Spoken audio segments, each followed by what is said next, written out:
cha nun nak na kape ka dây dòng đi lạc in lấy gan ba kanu at huntu kei cha sung hau kanu ka nau liao in aman mi lam na chu na ka mu sak e na dot nak te lo khoi ka pha kho la kanu athum tu ke cha kanu lom nak na ka pek mi hol chim kho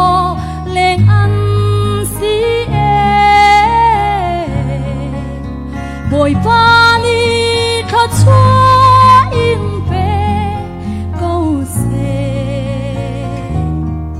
gian pha tin le ni tin in sung hau kanu ka som chua kalam a thuang câu cây ta ăn si về căn du về câu na ra ka pek pang kanu at tu cây cha kanu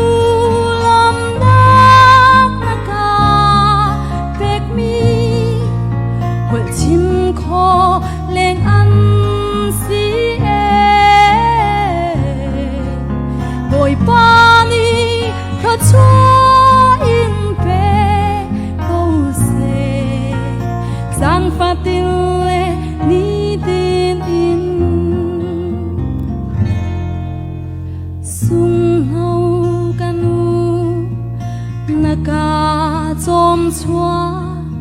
kalam a thuang câu mi cây ta ăn si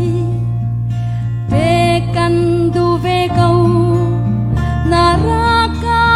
pek pang kanu athum tu ke cha kanu athum tu ke cha.